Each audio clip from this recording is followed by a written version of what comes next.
Tenemos o vamos a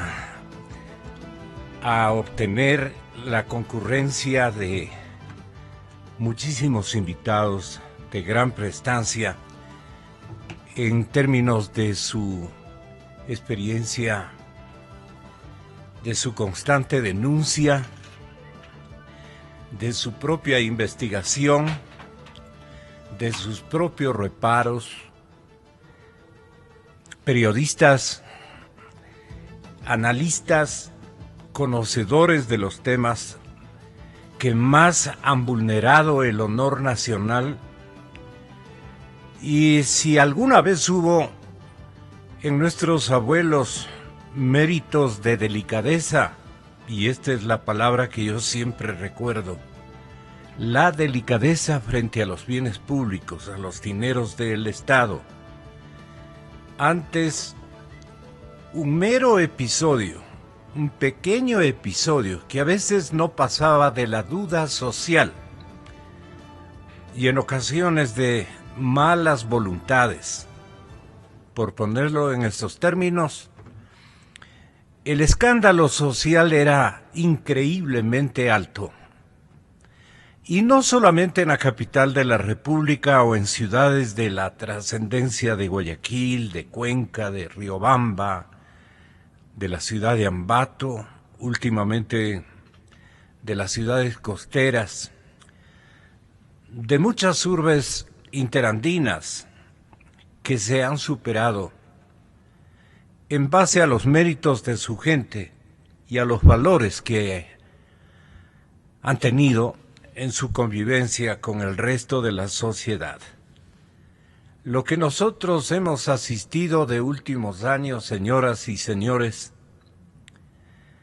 no solamente en el territorio ecuatoriano o en la sociedad ecuatoriana, sino lamentablemente por el arribo de un gobierno, de la sustitución de un gobierno prácticamente de fuerza, sin necesidad en ocasiones de las armas, una corriente ideológica podrida que ha venido a apoderarse de nuestros países, de nuestras naciones, de nuestros conglomerados, ha hecho que toda América Latina se muestre este momento confundida, sin límite y sin recato en episodios o en feriados de corrupción, como bien hacen mencionar en su última obra el periodista Fernando Villavicencio, el feriado petrolero, al referirse a todo lo que ha ocurrido. No sé si ustedes se han acercado.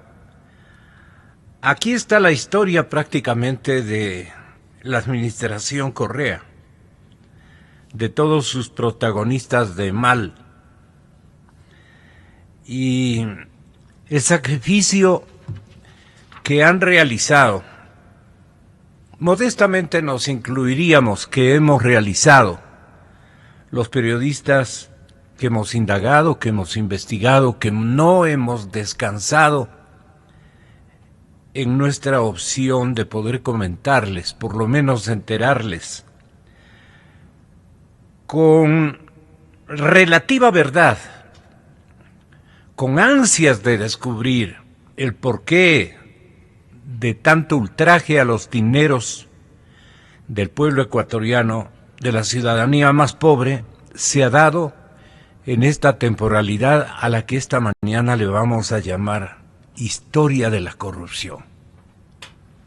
¿Cómo nació todo esto? Bueno, corrupción ha habido desde siempre, dicen los autores de estos ilícitos en la presente década. Corrupción ha habido siempre.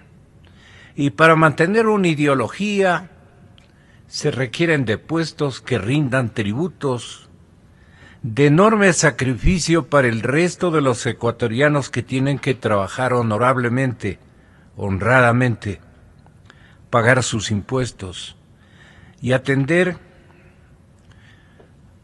con todo su empeño a las obligaciones que determinan las leyes que nos organizan y nos mantienen como sociedad, como comunidad. Otrora llena de muchísimos valores y autosupervisada por la misma sociedad en la conquista de mayores niveles de valores morales y éticos. Siempre han habido insucesos de esta naturaleza, pero nunca como ahora. ¿Cómo calificarían mis invitados a esta temporalidad en el Ecuador? Si vamos a contar, como ya contamos, con la presencia de periodistas de la talla de Martín Pallares, de Cristian Zurita, de analistas, abogados petroleros como Luis Calero, académicos como Farid Simón, bueno, actores de defensa también en cumplimiento de sus obligaciones profesionales, como el caso del doctor Hernán Ulloa, que estará con nosotros comentándonos lo que su defendido no manda a través del otro defensor a leer unas 2 toneladas de papelería recogida. Hernán Ulloa más bien va a tratar de demostrar que no que es un santo su defendido, pero que incluso le llega a solicitar su protagonismo, su esclarecimiento personal y su vuelta al país a aclarar. No sé si esto sea muy sincero y habrá esa voluntad personal de hacerlo, o es solamente también una réplica para que le dejen de fastidiar a cambio de que él también puede denunciar cosas gigantes, inconmensurables, que solo él sabe como Contralor General de la Nación, que nunca hizo nada por controlar precisamente los dineros de nuestro pueblo. Pero el doctor Hernán Ulloa está haciendo, con su estrategia contraria a la ejercitada por Acosta, perdón, el señor Acosta, el doctor Acosta, exactamente, Jorge Acosta, que nos culpaba, no sé si por no participar seguramente en el programa, que le hemos criticado, que le hemos maltratado, incluso dijo. No, pues sí, a mí me coinciden cualquier cantidad de paisanos en episodios que me ha correspondido hacer seguimiento periodístico, y él es uno de ellos, de vieja data. Bueno, habrá oportunidad de esclarecer esos acontecimientos que no tienen sentido. Y estamos hablando de Enrique Herrería, un distinguido abogado guayaquileño que también será parte de este programa, aunque sea por el tiempo, con un ejercicio de precisiones o de testimonios significativos, para que la memoria social o en la memoria social de estos tiempos quede impregnado este episodio vergonzoso. Sumen ustedes, compañeros, que no tienen una experiencia investigativa, que ustedes me ayudan en estas jornadas desde una consola. Juzguen ustedes desde una asistencia de producir este tipo de programas. ¿Cuánto sacrificio, recelos y temores hemos tenido? Pero hemos tenido también valentía, como han tenido mis compañeros periodistas en todos los tiempos, como Fernando Villavicencio, a quien no le dábamos ningún mérito de comienzo, hasta los medios. Y luego aparecieron los 4 pelagatos. ¡Qué gente más valiente! Coraje ha habido en el periodismo. Lamentablemente no en toda la clase periodística. Pero claro, cada cual cumple con su obligación. Y han habido seres humanos como un Luis Calero, gente con valores éticos que no solo han dejado percibir, sino que han practicado como un verdadero estímulo y ejemplo al resto de ciudadanos jóvenes que están estudiando la materia petrolera, que de alguna manera sigue siendo un destino productivo y de sustentación económica de nuestro país. Esto yo quería decirles, ¿por qué tanta gente? Porque estamos virando una página y abriendo otra, la de la fiscalización. Hoy no se libran. Esto tiene que llegar a un desenlace por el propio bien del régimen que este momento busca sustentarse con el aplauso nacional y la confianza pública en la idea de recobrar nuestra democracia con valores. Porque una democracia puede sonar a democracia, pero si no tiene méritos intrínsecos, no es una democracia, no es un modelo de gobierno adecuado, porque es viciosa, es escandalosamente corrupta, y hablan de democracia. Señoras y señores, está aquí el doctor Luis Calero. Si yo le pediría, doctor, y le pediría a Martín Pallares, y quiero que tengan la bondad también de abrirle canal al señor doctor Farid Simons, desde la Universidad San Francisco, este momento seguramente está dictando sus primeras clases o disponiéndose a ir a las aulas de la universidad más importante de la capital de la República en términos de su avance tecnológico, didáctico, qué sé yo. Hay otras universidades también que merecen todo nuestro respeto. Pero los productos, especialmente por el lado ético-moral, como que no aparecen. No aparecen en la cantidad que requiere esta sociedad. Una recomendación, ética y moral en las universidades. De ahí salen los nuevos cuadros que comandan los ámbitos de dirección, conducción de nuestro país. Y ahí nacen los nuevos líderes de todas las dimensiones profesionales. Si no hay ética y moral, ¿de qué estamos hablando? Bueno, doctor Calero, la historia de esta fase de corrupción en el país, ¿cómo nace para usted? ¿Cuáles son las liberalidades, las trampas, las metodologías traídas en el mismo instrumento ideológico para sustentar un poder? Esto comenzó en Brasil con la presencia de un excomandante revolucionario, inolvidable para mucha gente como el señor comandante Fidel Castro. Pero él construyó este envoltorio de este género de gobiernos, de estas corrientes, ¿no es cierto?, de dominio en América Latina, en América del Sur, en América Central, desde México para abajo. Y con estos resultados, que ya van a comentar nuestros invitados. Doctor Calero, ¿cómo comenzó todo en el sector petrolero o siempre hubieron manifestaciones de poco apego a los valores éticos en su manejo? ¿Cómo recuerda usted esta etapa, especialmente lo que se llama la década, cómo lo llama Fernando,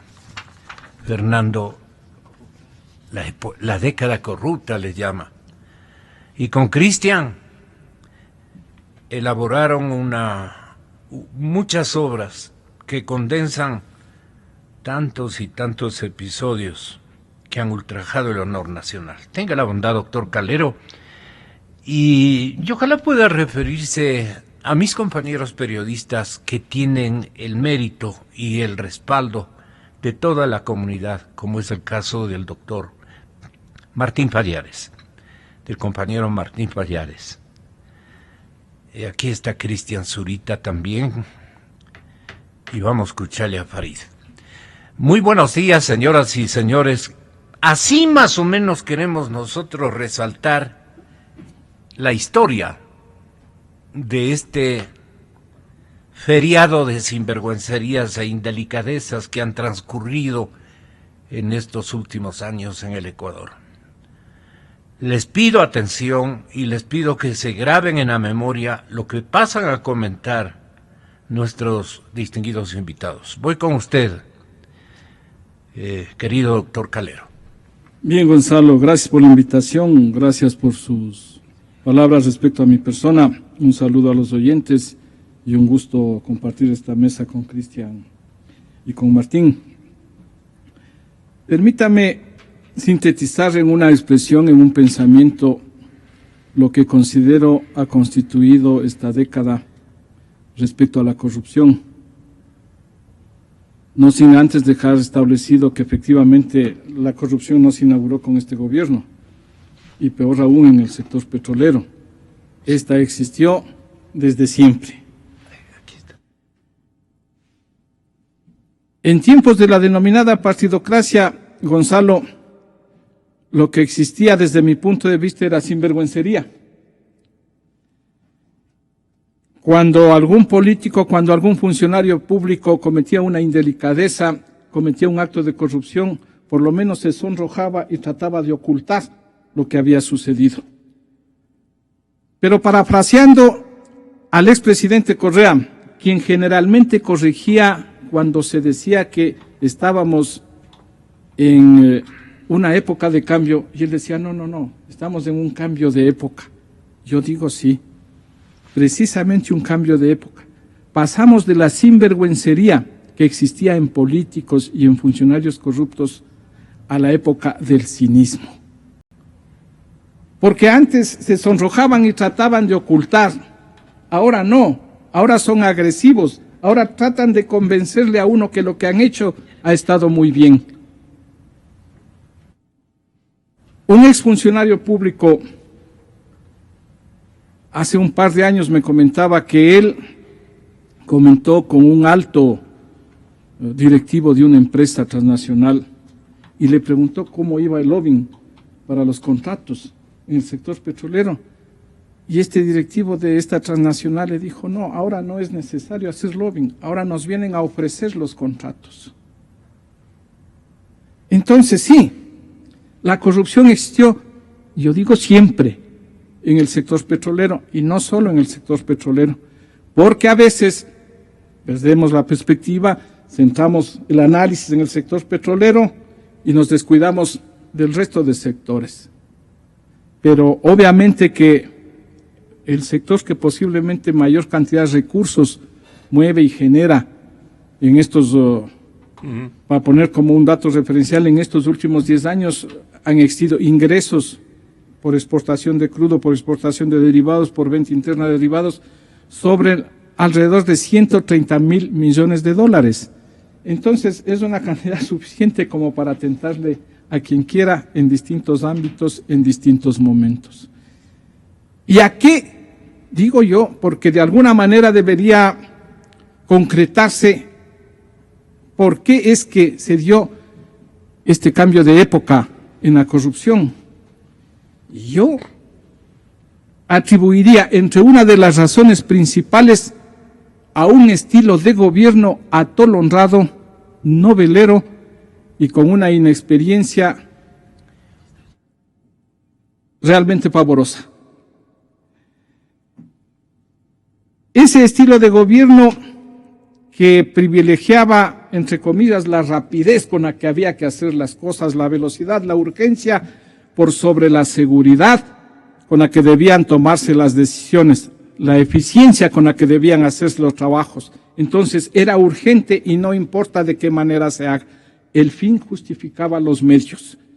Me parece que ese estilo de gobierno generó que se privilegiara la fidelidad, el sometimiento partidario al mérito de las personas que debían estar en las distintas funciones. Pongamos ejemplos concretos en el sector petrolero. El doctor Galo Chiriboga, ¿qué sabía de petróleos? Y fue ministro de Energía y Minas. El ingeniero Derlis Palacios, ¿qué sabía de petróleos? Luego viene el otro ingeniero que luego fue a la Dirección de Obras Públicas Municipales. Sí. El ingeniero Pinto. ¿Qué sabía de petróleos? Germánico Pinto. ¿Qué sabía de petróleos? Y así podríamos ir enumerando por ahí alguna que otra excepción de gente que conocía de la materia que fue nombrada para dirigir el sector petrolero. En la empresa pública Petroecuador, ¿cómo es que fue encargado a la Marina a sabiendas de que ellos tienen una formación total y absolutamente diferente como que sea lo de administrar petróleos? Con la agravante de que el gobierno, de que funcionarios del gobierno luego resaltaban de que los militares, en los que incluimos a la Marina, eran no deliberantes. Pues entonces, ¿de qué manera y cómo es que puedo justificar que la principal empresa pública, que la empresa que generaba y que manejaba la mayor cantidad de recursos en el país, estaba a cargo de unas personas no deliberantes? ¿O es que, caramba, precisamente por eso estaban ahí? Entonces, esto configura más o menos, con estos ejemplos se configura un marco que permitió, y yo decía en algún medio, que los tiburones, que siempre están, y alguien me corrigió, me dijo los lagartos también, bueno, entre tiburones y lagartos, dependiendo de la fosa en la que estén, estaban pendientes para agarrar su presa. Y la corrupción la perfeccionaron, y la corrupción se ha dado de una manera monumental en estos últimos 10 años. Esa sería mi primera, una especie de resumen de lo que considero ha significado la corrupción en esta década. Sí, muchas gracias, doctor Calero. Y yo quiero inicialmente ubicar, decimos o no decimos, no, la audacia maquiavélica, desde luego que sí, de un expresidente que para defender su disque honor, su despreocupación, yo diría su asocio con algunos de los episodios que la permisividad y la filosofía como él, la metodología de gobierno, le hacía facilitar prácticamente o dejar de indagar, investigar, hacer un miramiento, denunciarlo, castigarlo, sancionarlo. Otra hubiera sido la historia del Ecuador si un líder nacional en condición de presidente constitucional de la República, elegido por un pueblo agradecido, yo diría un pueblo lamentablemente comprado, con dádivas que no eran producto de su buena intención, sino de su metodología para rescatar de alguna manera señales de adhesión a lo que hemos venido haciendo de malo y también de bueno. No puedo yo, antes de continuar, digamos, con el inventario que me propongo realizar, con la atención de ustedes, dejar de mencionar un episodio tremendamente audaz, para muchos podría decir repleto de cinismo, de que se enjuicie a un periodista de la talla de Martín Pallares. Lo conocemos prácticamente, no obstante su edad, él es muy joven. Para la edad que nosotros tenemos profesional y cronológicamente en la vida, él es bastante joven para nosotros, pero ya ha ocupado lugares estelares y de confiabilidad, de rotativos de la significación que otrora tuvo el diario El Comercio, con nuestros verdaderos maestros, que fueron los hermanos Mantilla. Yo por lo menos debo dar razón a don Jorge. Y Jorge Ortiz es testigo de lo que estamos diciendo y afirmando este momento.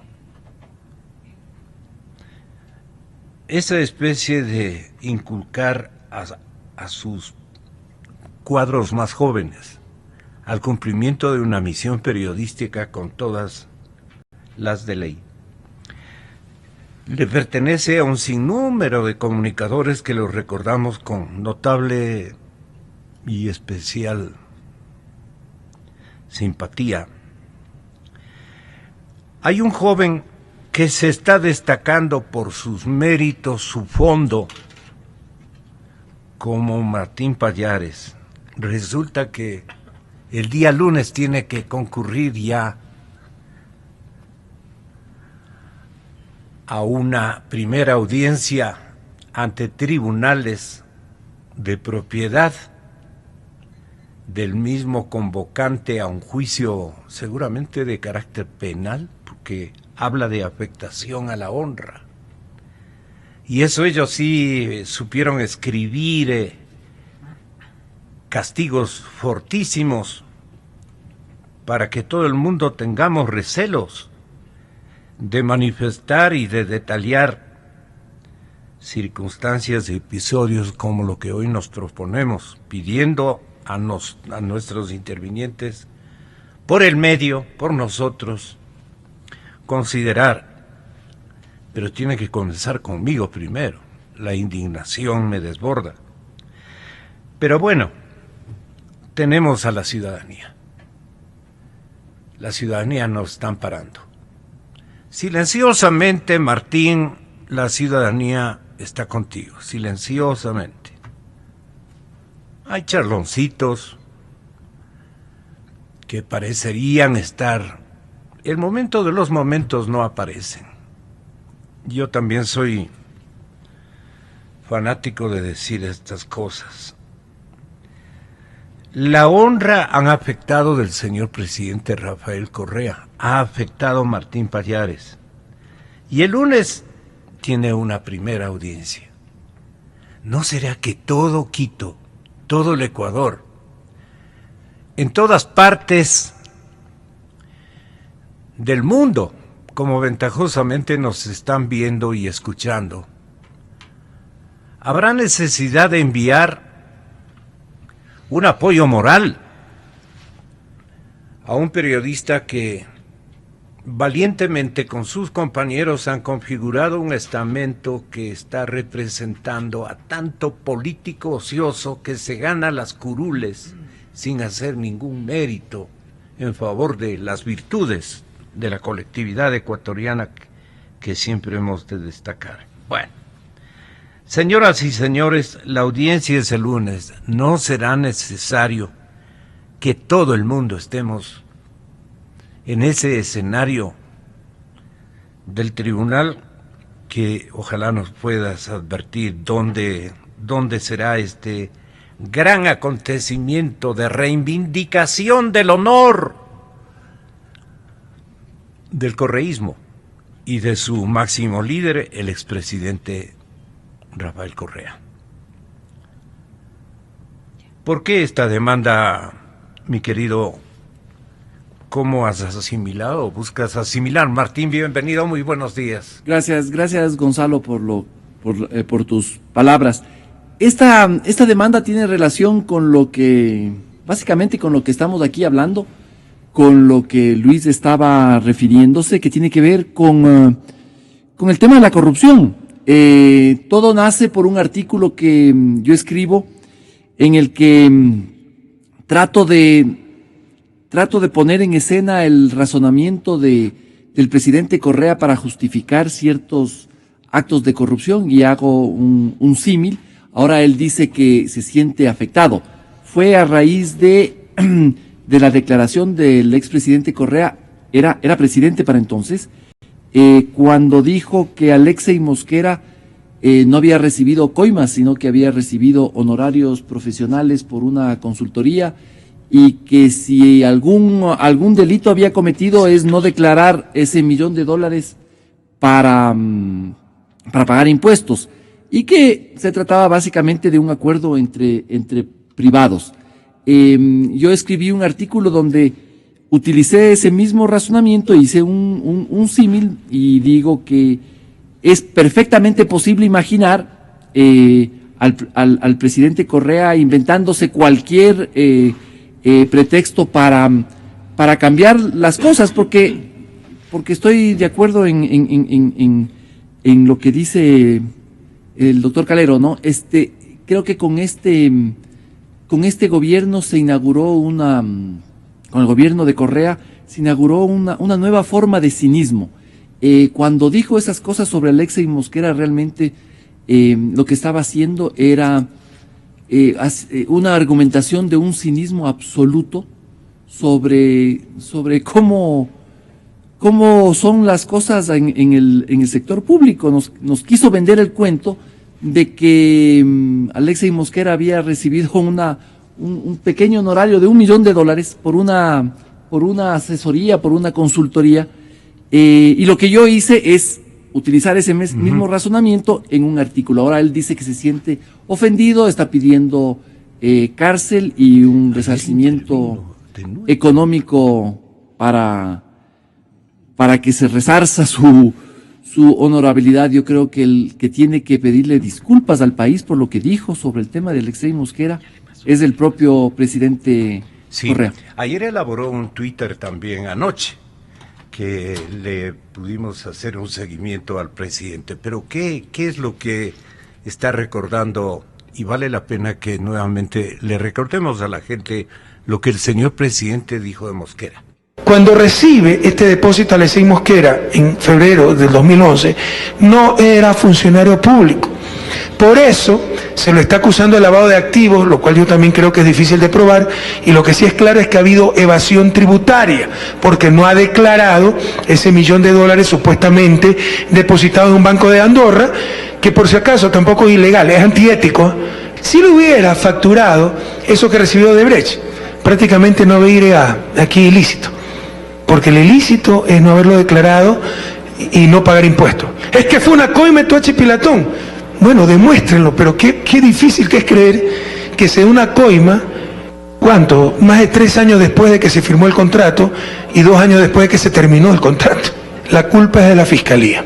Esto es fruto de que tienen tanta presión de que no han hecho nada con respecto de Brecht, que hagamos cualquier cosa.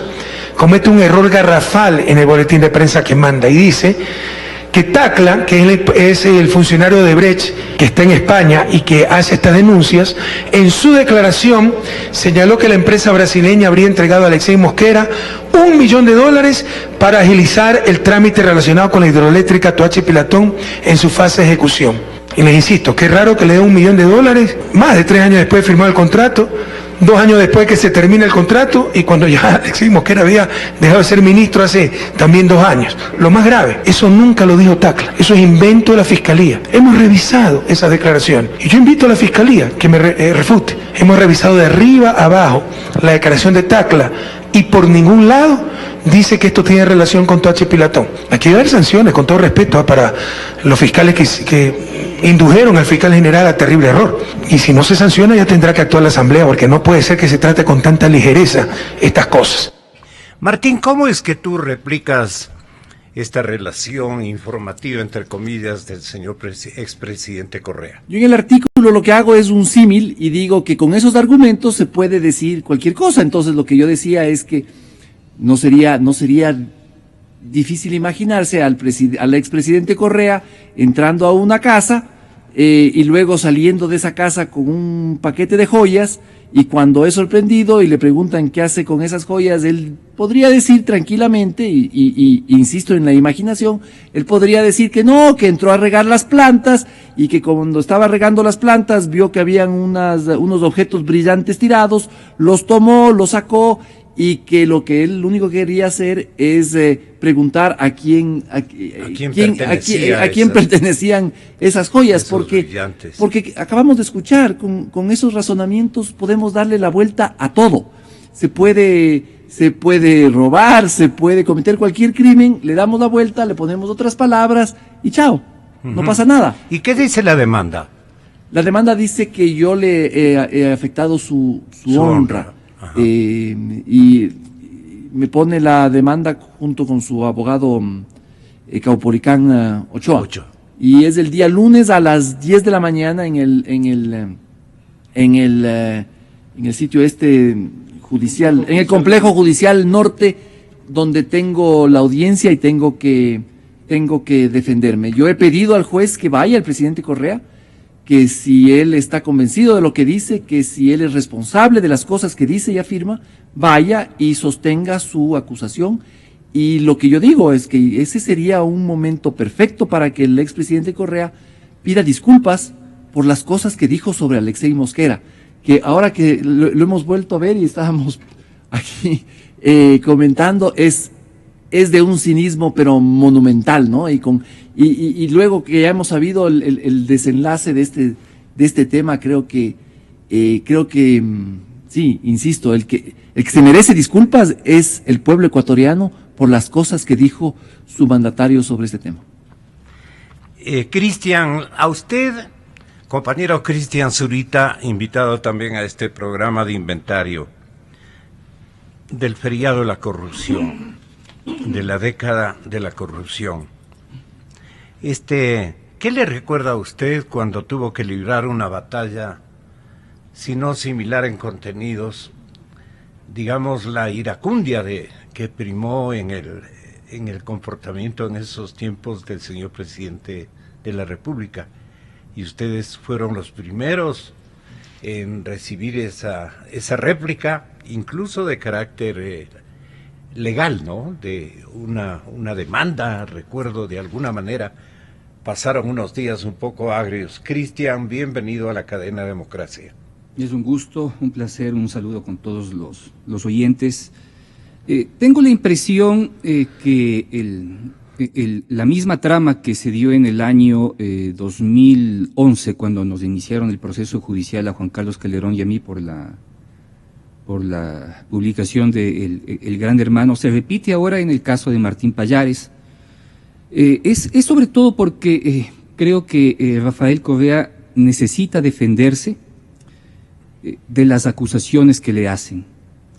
Y como es un hombre efectivamente inteligente, y cuando se le evidencian sus flaquezas y sus errores, pues él comprende que si es que no da el primer paso, pueden ir tras de él. O sea, lo que ha dicho Martín en su artículo, en poner en evidencia la defensa que hizo de Alexei Mosquera, pues está poniendo en evidencia las propias flaquezas de Rafael Correa. Porque, ¿por qué motivo tenía que defender a Alexei Mosquera, un presidente de la República? O sea, ¿por qué lo hizo? Era porque se estaba defendiendo a sí mismo.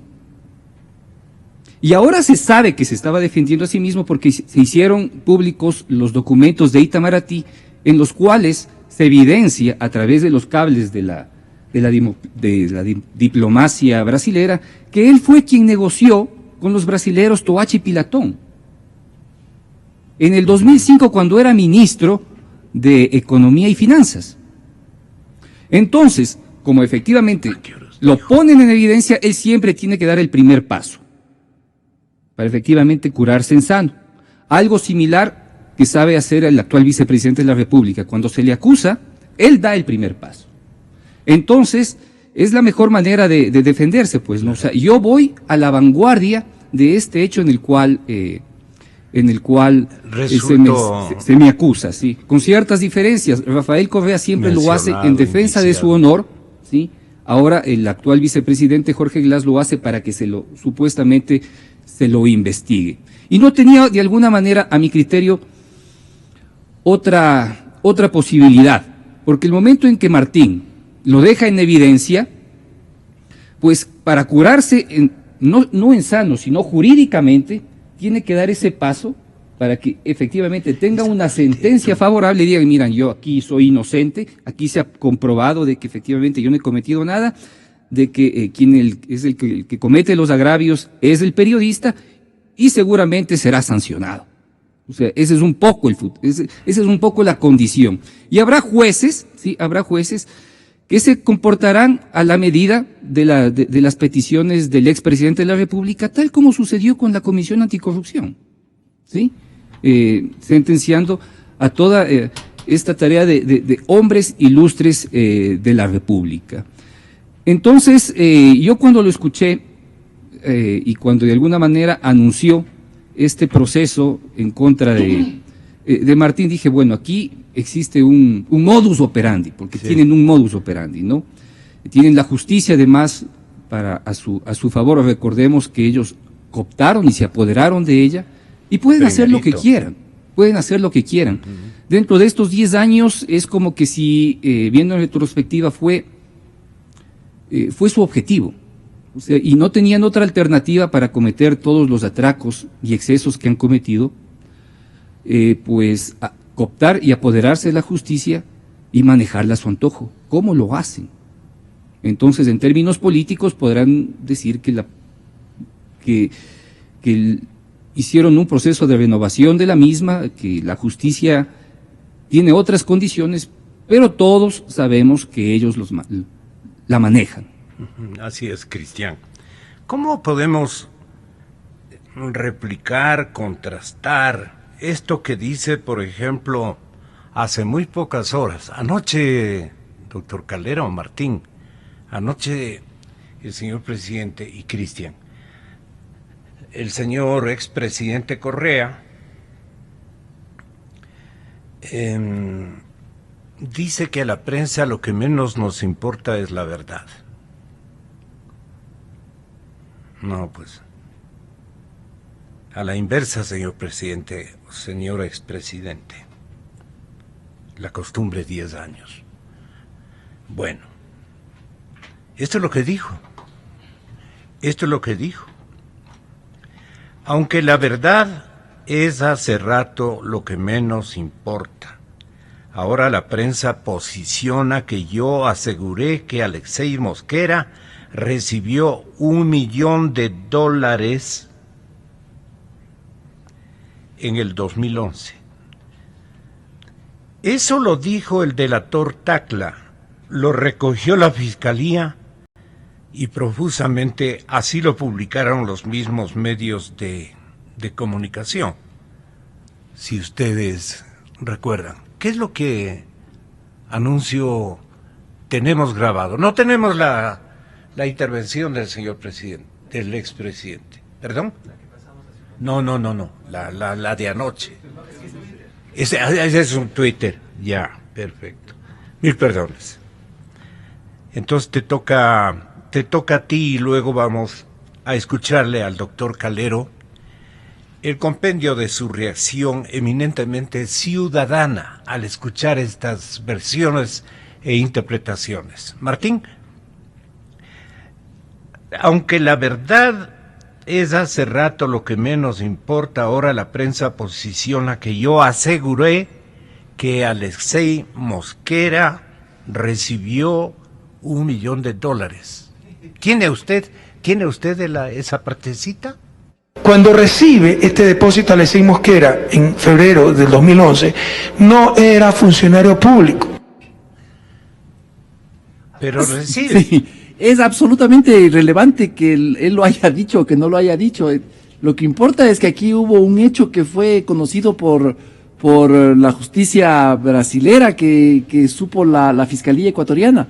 Él, y en esa grabación, él lo que hace es replicar lo que ya era de dominio público. Él aquí trata de aparecer como si él hubiera sido malinterpretado y como que esa malinterpretación hubiera sido lo que da lugar a la aseveración de que recibió $1 millón. Volvemos a lo que se decía aquí, ¿no? Es el cinismo, ¿no? Es una forma basada en el cinismo y en esta estrategia de patear hacia adelante, en que se trata de desvirtuar las implicaciones de corrupción. Y coincido con Cristian, que dice en que lo que está aquí en juego es que Correa no es que está defendiendo a Alexei Mosquera, él se está defendiendo a sí mismo. Creo que poco a poco y con estas con estos tropiezos Sí. estamos llegando a cosas importantes, ¿no? Ujú. Como que metió el pie, la pata para que no se resienta el ex primer mandatario. Bueno, decimos así, pues no en léxico popular. ¿O qué busca reivindicar según su lectura, doctor Calero? Mire, Gonzalo, permítame previamente hacer una precisión, que generalmente yo cuando hablo de la Marina me olvido de decir que hay algunas excepciones, que hay o que existieron oficiales valiosos, inteligentes, de usted el comandante Zurita, por ejemplo, uno de ellos, y algunos otros que realmente son profesionales que cumplían órdenes y nada más que eso, pero obviamente que han existido excepciones en cuanto a los oficiales que actuaron en el sector petrolero. No quisiera dejar pasar la oportunidad para expresar también que yo sí confiaría en este caso, en este momento, que a Martín Pallares no se le va a declarar responsabilidad alguna y no se le va a condenar. La espada de Damocles que pendía en los funcionarios judiciales, en los jueces, creo que ha sido retirada, por lo menos de manera formal. Que existan rezagos, sí. Sería el colmo de los colmos que se pretendiese sancionar, juzgar y sancionar a la imaginación. Porque el símil que plantea él es una imaginación, es producto de la imaginación en el artículo, ¿sí? Y entonces sancionar y condenar a la imaginación me parece que sería un verdadero despropósito. Y quiero tener el optimismo suficiente para que los funcionarios judiciales, los jueces, los magistrados vayan retomando el papel que les corresponde en cuanto a la administración de justicia.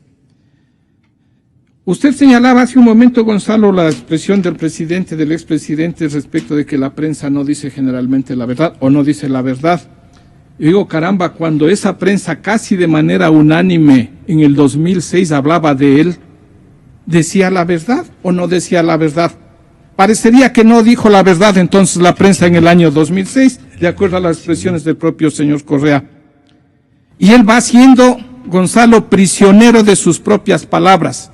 Usted acaba de reproducir el audio donde él asume como suyas entonces las expresiones del delator, de la fiscalía, de lo que fuere.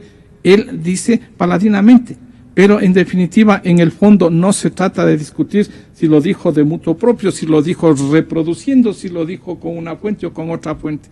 El asunto claro y concreto es que lo que dijo el expresidente de la República no corresponde a la verdad, de acuerdo a las últimas evidencias y al propio reconocimiento que hace en nombre del ingeniero Alexei Mosquera, su abogado, quien acaba de reconocer que efectivamente recibió no en el año 2011, sino cuando ejercía las funciones de ministro, recibió $1 millón.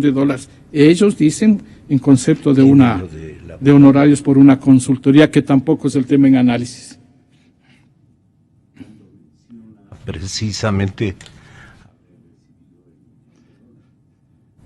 cuando da la versión el abogado de... Entonces, mientras estamos buscando las versiones, le dejé a propósito en banda, Gonzalo. Me desquició. Sí, a propósito le dejé en banda. Yo le conozco lo que es usted. Cristian Zurita, su opinión hasta este momento. ¿Qué busca el señor presidente de la República y cómo comparecerá, con qué elementos el cuencano defensor arbitrará, digamos, apoyo a la versión de que Martín ha lesionado el honor del expresidente?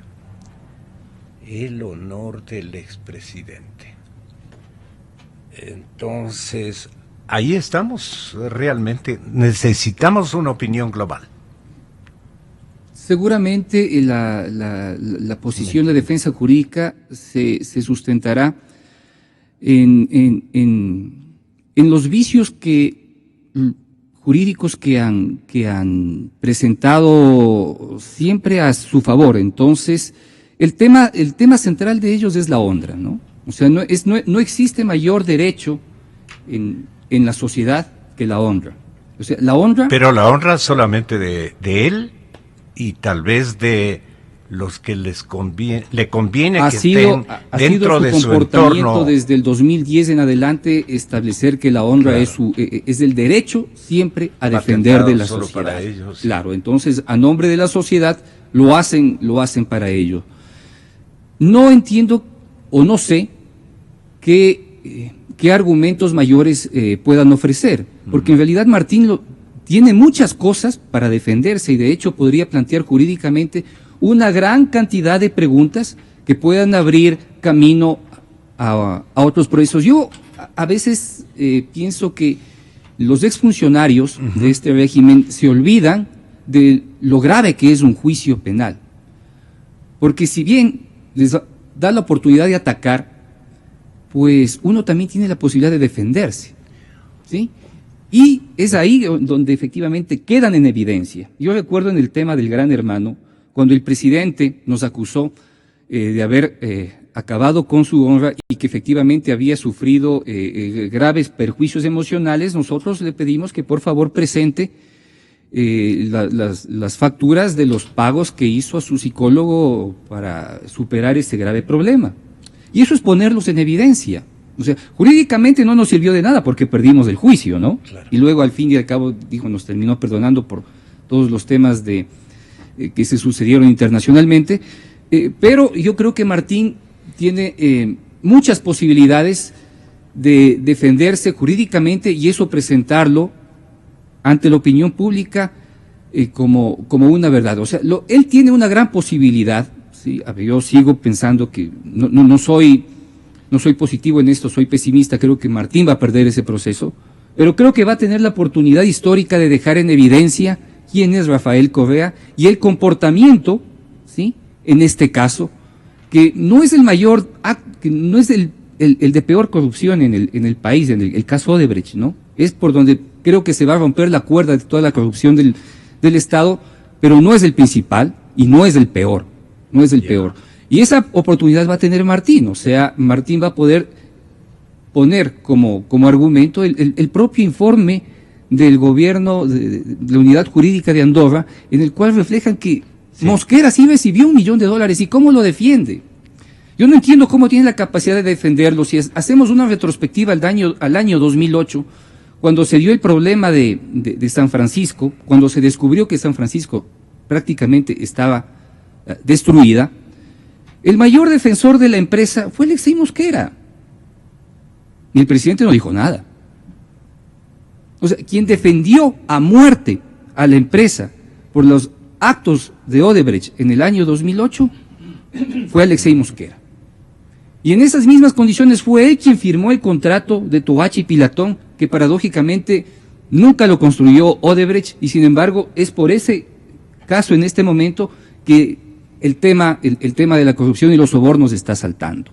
Gracias. Y claro, o sea, es como que si no existiera memoria, ¿no? De hecho, el gran discurso del gobierno es atacar a la prensa, acusarla de decir mentiras, pero cuando es necesario saca un recorte de prensa y dice, no, mire, la prensa lo dijo. Entonces, dentro de ese discurso, muy bien construido y apalancado en 10 años de estado de propaganda con gastos no menores a los $200 millones anuales, pues eso es lo que tenemos, ¿no? Una sociedad desmovilizada, un periodismo extremadamente degradado y aquellos que quedan en esos espacios, pues vilmente perseguidos. Yo quiero pedirle al académico Farid Simos que tenga la bondad de emitirnos un juicio de valor, una opinión sobre la forma en que está reaccionando en una cadena de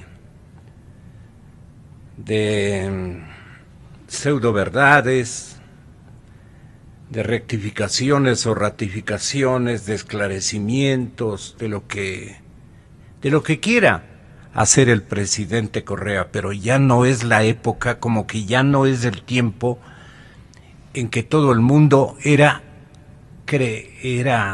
muy sumiso a los libretos y a los guiones que elaboraba en la época en que era presidente. Ya la gente ahora hace un esfuerzo por hacer distinto. No sé, Farid, cómo la opinión pública, la ciudadanía más que todo, la sociedad ecuatoriana está entendiendo este nuevo episodio donde se ha equivocado estratégicamente el mismísimo presidente Correa. Otrora, el que diseñaba los guiones que le salían a la perfección. Ahora ya las cosas como que han cambiado. Y ya el pueblo se detiene a reflexionar y a meditar un poquito. No obstante, quisiéramos una opinión. Farid, muy buenos días. Buenos días a todos los amigos, colegas que están ahí. Buenos días, Gonzalo, a los tiempos que le escucho así de manera directa. Primero quiero hacer una aclaración porque puede prestarse después a malinterpretaciones. Yo soy parte del equipo de defensa de Martín, así que preferiría no referirme en esta conversación al caso en particular de él. Así que voy a contestar preguntas más bien en abstracto y genéricas como la que me acaba de decir, Gonzalo.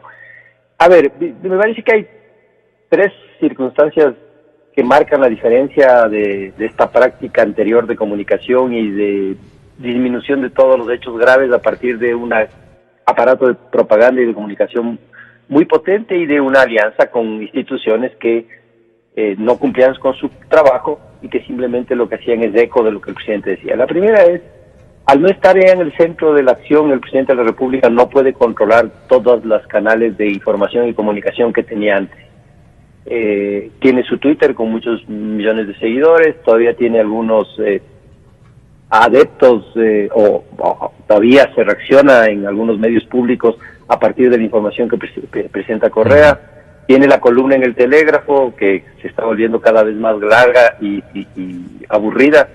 Tiene formas de expresar sus ideas, pero que está ya no es la voz excluyente, es una voz más en muchas voces que se mueven. Entonces, ¿y por qué no quiere irse todavía a Europa? Bueno, primero por una razón personal, su hijo debe estar todavía en clases, ¿no? Veamos qué pasa después de que las clases en la Condamine terminen y veamos qué hace después de eso.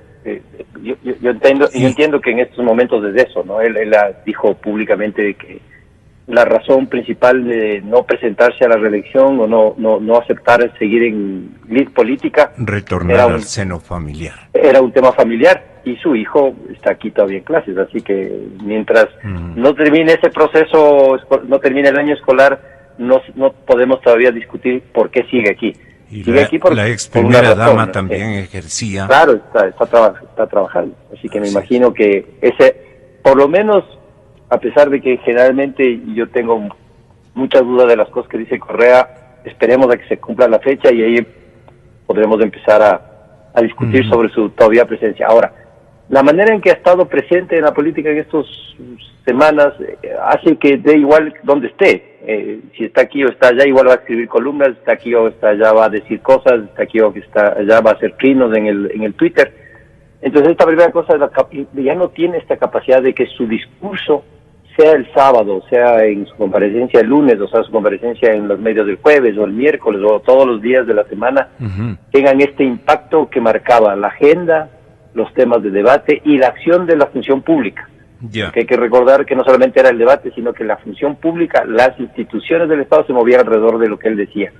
Y buscaban justificaciones, y se repetía la justificación, y buscaban razones, se hacía persecuciones judiciales, o todo alrededor de su discurso. La segunda cuestión tiene que ver con un flujo de información que él no controla. Lo de Odebrecht tiene su alcance y tiene su impacto porque viene de otro lado. Y efectivamente, la Fiscalía y las autoridades nacionales han tratado de hacer mucho, se han esforzado mucho por evitar que esa información se difunda, que la información que ellos reciben, los videos, las listas, las delaciones, las declaraciones, se difundan en el país con los nombres y apellidos, pero no pueden evitar que haya datos que se vayan vayan saliendo progresivamente y que efectivamente en algún momento esa información sea pública. Por lo tanto, ahí hay un tema que no controlan, que es un tema se produce fuera. Y hay una tercera cuestión que me parece que en ocasiones perdemos de vista, no hacemos suficiente acento, es que Alianza País era un movimiento o un partido político que estaba unificado alrededor de la potente imagen de Correa, quien era capaz de sentarles a todos en una mesa, parar las discrepancias y diferencias que existían alrededor del movimiento y dar esa línea de discurso. Sin Correa, las diferentes líneas de acción, las diferentes perspectivas de análisis, los diferentes intereses que hay en Alianza País salen a flote y se pone en evidencia lo que siempre se ha dicho, que Alianza País no es un movimiento único, que tenía una figura que controlaba todo, y sin su presencia estas discrepancias, disensiones se hacen presentes. No creo yo, y esto lo voy a decir así, sinceramente, sin ninguna sorna ni ningún... No estoy siendo mordaz ni haciendo un comentario que no crea. Yo no creo que todos los militantes de Alianza País, yo creo que la mayor parte de militantes de Alianza País, más bien voy a hacer la afirmación contraria, la mayor parte de militantes y adherentes de Alianza País son gente honrada. Creo que existen personas en Alianza País que han demostrado deshonestidad. Existen cuadros relevantes de Alianza País que tienen graves responsabilidades en los actos de corrupción de estos últimos años. Y existen personas dentro de Alianza País también que no están de acuerdo con lo que está sucediendo, y ahí hay también una tensión. Lo que pasa es que cuando uno construye una supuesta leyenda, la leyenda de los 10 años de la Revolución Ciudadana, requiere sostener algunas cosas, y una de esas cosas que debe sostener esta leyenda es el hecho de que había una gran obra pública y un eficiente Estado y una gran transparencia. Y lo que está sucediendo simplemente tumba esta idea de la leyenda. Esta leyenda de los 10 años de Revolución Ciudadana transparentes y de gran obra pública se caen a pedazos, pero a pedazos, con cada delación, con cada información sobre la corrupción en el país. Por ejemplo, todos estos años hemos criticado fuertemente al quinto poder del Estado y a ese monstruo que crearon, que es un espacio simplemente de ejercicio político de Alianza País, que es el Consejo de Participación Ciudadana, de la Comisión de Participación Ciudadana y Control Social. Siempre minimizados las críticas, defendiendo el hecho de que este espacio era un espacio de participación social, de personas, de ciudadanos que tienen una responsabilidad con el país y que promueven la participación. Lo de Polis les puso en evidencia. Les puso tan en evidencia, no solamente porque haya dado no exámenes correctos, sino que cuando empieza a discutirse sobre lo que Polis hacía, se descubre que Polis solo había trabajado el 30% del tiempo. Casi el 70% del tiempo de trabajo de Polis había estado fuera del país con licencia. ¿Cómo puede uno reelegir a una persona que solo hace solo va 3 de cada 10 días de trabajo? Uno no puede creer una cosa así. Y cuando se decía que eso no era un espacio de expresión de los intereses políticos de Alianza País, y éramos criticados mucha gente, se usaba figuras, como siempre, este discurso de la participación, de los derechos, que es lo que les ha dado sostén. Cuando se pone en evidencia ahora, por ellos mismos, porque ahora, claro, como Polis empieza a atacar, le empiezan a poner en evidencia todas las flaquezas de ideas de Polis. Pero eso da cuenta de que el sistema que montaron, todo lo que armaron, estaba mal. Y lo que mucha gente decía durante todos estos años era correcto, y que el poderoso aparato de comunicación que habían armado simplemente nos mintió a la gente y ofendió a personas que decían la verdad. Estamos en un momento distinto. No creo que llegaron a evaluar todo lo que significaba la ausencia de Correa. Yo creo que Correa, además, en este momento es cuando más está sufriendo. Me imagino que esta imposibilidad de levantarse a las 3 de la mañana, levantar el teléfono y decir mañana hagamos no sé qué, y que se movilice el aparato, le debe estar carcomiendo. Estas larguísimas columnas, ya les digo, es una expresión de eso. Me parece a mí que parte de esta cosa de escribir estas columnas en el telégrafo es el no saber cómo desahogar esta ira reprimida, pero estamos en otro momento, aunque la institucionalidad no sea diferente, ¿no? Habrá que decir eso. Estamos en otro momento político, pero no institucional. Sí. Las figuras de las instituciones siguen ahí.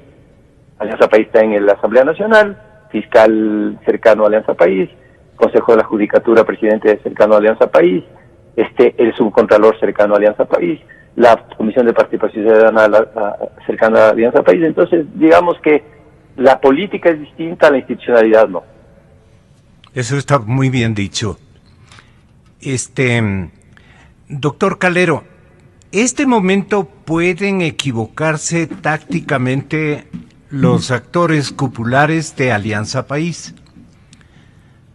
porque quieren descargar toda la animadversión que ha generado la actitud del presidente, todo lo que se ha desarrollado, y el pueblo ha encontrado explicaciones de algunos episodios que eran confusos para la gran sociedad.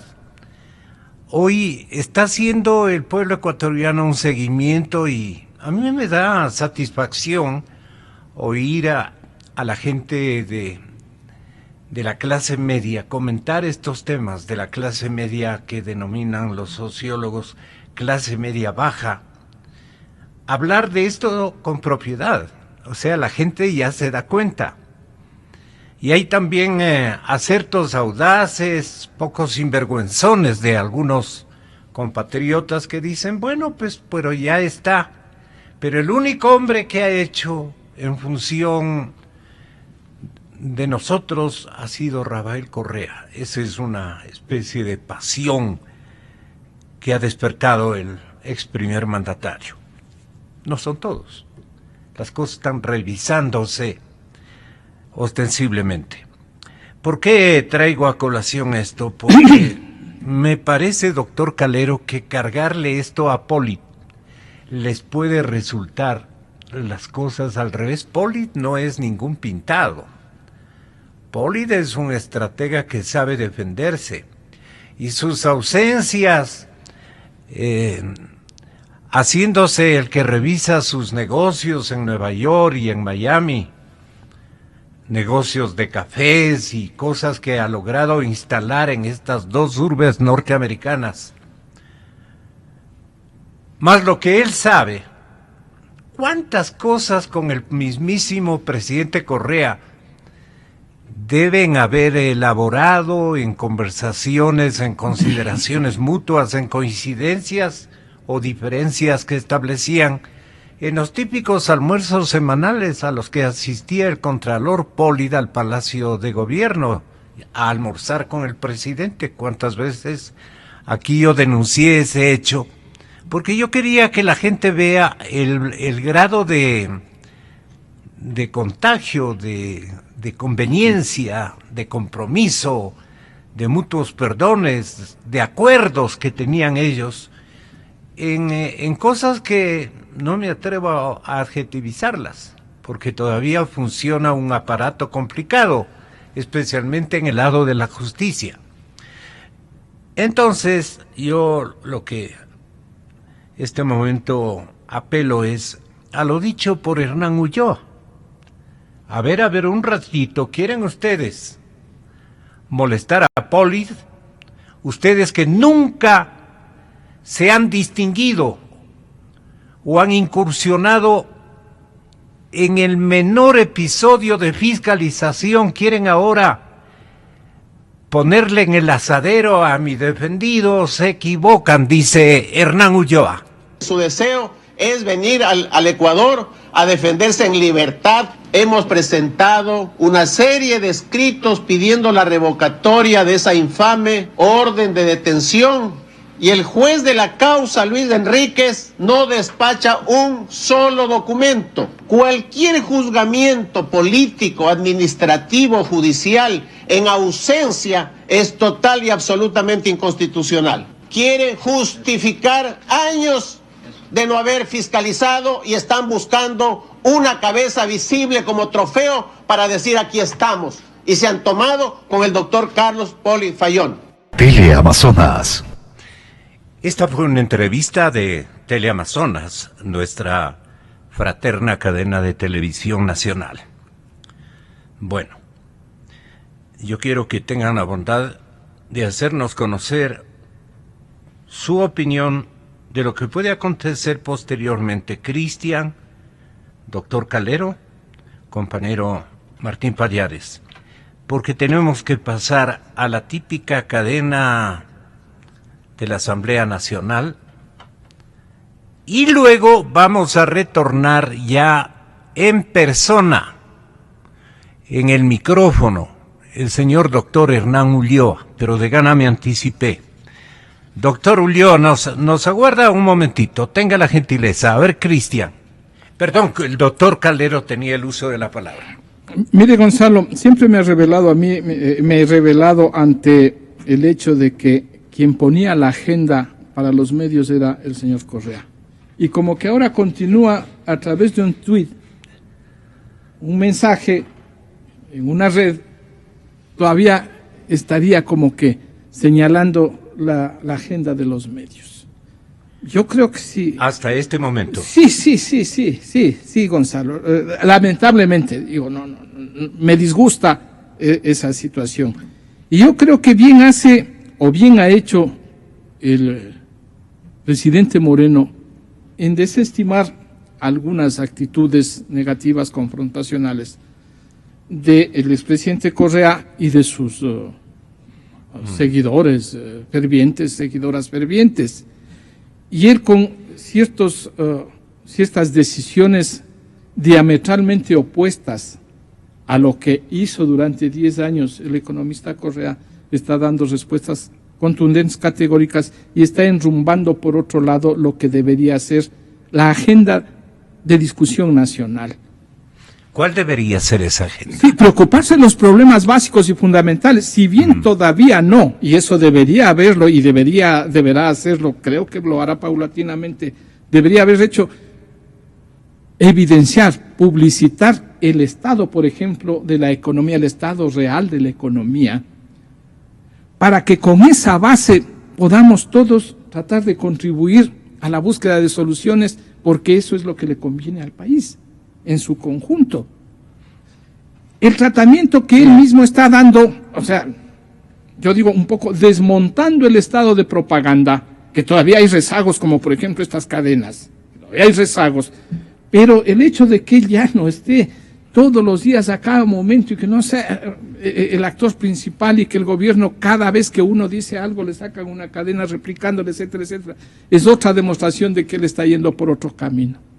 Entonces, si se está estableciendo unos indicadores por dónde deberíamos ir y por dónde deberíamos discutir los temas fundamentales del país, creo que es una señal de que no hay que seguir en la confrontación. Doctor, yo tengo otra opinión con todo respeto. Derecho usted, pero claro.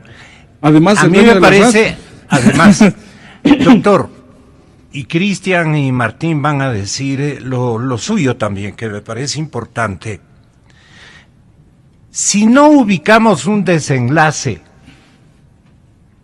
de esta nación putrefacta, si no separamos del escenario a la gente que le va a hacer mal a la sana intención de un coideario de ellos, que alcanza la primera dignidad nacional, pero que quiere mostrar que la verdadera revolución tiene que partir de nuevas orientaciones éticas y de nuevos ejemplos de los colectivos que están rectorando o dirigiendo los destinos de una nación. Si no arreglamos este escenario, ¿de qué podemos hablar más adelante? ¿Qué futuro nos aguarda? ¿Qué futuro nos espera? Y los medios de comunicación estamos en obligación de hacer seguimiento hasta que haya algún tipo de desenlace. Yo no aspiro a que la gente se subleve ni cosa por el estilo, saque a palo limpio a los asambleístas de la famosa mayoría, no es por allí la cosa. El respeto institucional tiene que partir primero de nosotros. El respeto a las instituciones democráticas tiene que partir dando ejemplo de cómo se debe manejar, inclusive en etapas de victoria, porque aquí se ha inscrito una primera victoria social de la gente de buena intención. Gonzalo, yo estoy totalmente de acuerdo con usted, discúlpeme que le interrumpa, yo claro, no va a interpretarse como que yo estaba en una línea contraria. Yo estoy totalmente de acuerdo con usted que debe hacerse un seguimiento a los actos de gobierno, que tiene que hacerse un seguimiento a la corrupción, a los actos de corrupción. Lo que yo digo es que no deberíamos darle demasiado énfasis en que un tuit Veamos del qué piensa. expresidente es lo que marque la agenda de los medios. ¿Usted qué piensa, Cristian? Tenga la bondad. Bueno, yo no soy muy positivo. Yo creo que 10 años de Revolución Ciudadana establecen una forma de gobernar muy consolidada e institucionalizada. Que no esté en este momento ya el expresidente no significa que las cosas vayan a cambiar. Yo creo que el correísmo se va a perfeccionar con la figura de Lenín Moreno. A un estilo muy similar a lo que puede ser México, como lo que sucedió con el PRI. ¿Sí? De lo contrario sería generar todos los cambios constitucionales necesarios para derrumbar este sistema vertical que ellos han creado. Y no eso creo que no eso vamos a conseguir suceder. Con Moreno. No va a suceder. O sea, después de Rafael Correa cualquier cosa es mejor. Y si es que el presidente Lenín Moreno actualmente tiene que llegar a acuerdos, es porque es por demás necesario para la supervivencia política de un proyecto político, que de hecho ya no es proyecto, ¿sí? ¿Sí? Es de una constitución política que ellos lo manejan. Bajo estas condiciones, lo que hagan unas personas o lo que hagan otras son irrelevantes con respecto a la necesidad de perfeccionar un modelo político que ellos lo tienen, ¿sí? Y en estas condiciones, los que quedamos fuera somos los que estamos presentes en esta mesa, y somos los periodistas, es la sociedad civil, son los sindicatos, son las organizaciones no gubernamentales, son los pequeños activistas en cada uno de los puntos del país, los que de alguna manera van a seguir en las mismas condiciones o peores que actualmente. México es un gran ejemplo, ¿no? O sea, en México se cometen atrocidades a todo nivel. Cuando le sientan al Estado a dialogar sobre esos actos, México dice, sí, es verdad, se han cometido graves errores, graves daños, graves inconvenientes, vamos a poner una comisión para que analice esto, y se pasan así, permitiendo que se allanen todas las formas de destrucción de los derechos. Y tengo la impresión de que, si no viene en esa misma dimensión, algo parecido está pasando en el Ecuador. Entonces, cuando las personas dicen, bueno, sí, hemos cambiado un poco tenemos ya otra cara, porque de hecho el Ecuador políticamente tiene otra cara, pero continúa con este estado vertical, y la única forma es cambiando esta constitución. O sea, no hay otra forma, ¿sí? Porque puede irse dentro de 4 años Lenín Moreno y se mantendrá este estado vertical en el cual cualquier persona puede hacer uso, ¿sí?, del mismo. Es decir, tenemos un estado correísta que se está perfeccionando. Y yo no veo forma de que esto pueda cambiar, en el cual el problema de la corrupción es el menor. De hecho, es el menor. O sea, ¿cuál es el mayor o cuáles son los mayores? A ver, nosotros hemos visto persecuciones, ¿sí? Martín Pallares es un caso, pero han existido peores cosas, han existido sendos crímenes, ¿sí?, en este periodo que no se han investigado. Persecuciones en los cuales personas a las cuales ni siquiera conocemos y sabemos. Aquí se habla de un promedio de 800, 900 perseguidos políticos en el Ecuador, del cual se conoce 200. ¿Qué pasa con los 600 restantes? ¿En dónde están? ¿Cómo se los defiende? ¿Quién da la cara por ellos? Ese es el gran problema. Y como existe una restricción a todo el sistema social, sea organizaciones no gubernamentales, sean sindicatos, sean periodistas, sean medios de comunicación, pues las posibilidades de conocer qué es lo que pasa al interior en ese Ecuador profundo son cada vez más complejas y tienen más obstáculos. Entonces, yo bajo ninguna circunstancia quiero pensar de que aquí Lenín Moreno tiene una real decisión política de combatir la corrupción. Creo que no la tiene.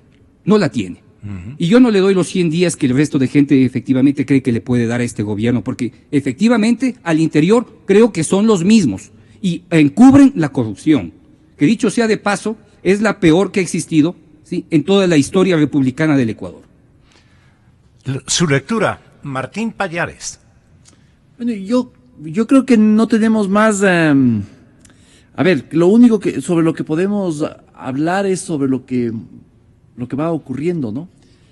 Hay mucha gente dentro del gobierno de Lenín Moreno que dice que esto es un proceso de mediano y largo plazo. Nosotros no podemos dar crédito, puede ser verdad, pero no estamos en condiciones de dar crédito y decir que eso es verdad y que este proceso de descorreización es paulatina. Nosotros tenemos que ir juzgando por las cosas que van ocurriendo, y ahí es donde me entra un pesimismo parecido al de Cristian, ¿no? Por ejemplo, hemos visto en un tema que a mí me parecía clave desmarcarse, que es el tema de Venezuela. Vemos con desilusión, tengo que decirlo, cómo la canciller mantiene más o menos el mismo guión que había antes. El Ecuador no se ha pronunciado en contra de la tiranía madurista. La canciller ahora dice que el problema es la violencia de la oposición. Me parece que eso es un síntoma de que no existe un desmarcamiento efectivo y pronunciado, ¿no? Puede ser que exista este plan del que hablan alguna gente cercana a Lenín Moreno, pero nosotros tenemos que juzgar las cosas tal como se ven y como suceden. Y en el tema de la corrupción, coincido con Cristian también, tampoco es que ha existido pasos firmes en esa dirección. Muchas gracias. Vamos a la cadena cameral, dispuesta semanalmente por la Asamblea Nacional, y vamos a escuchar precisamente esa voz legislativa, fiscalizadora. Veamos por dónde va el señor presidente doctor José Serrano. Señor presidente, bienvenido. En la Asamblea informa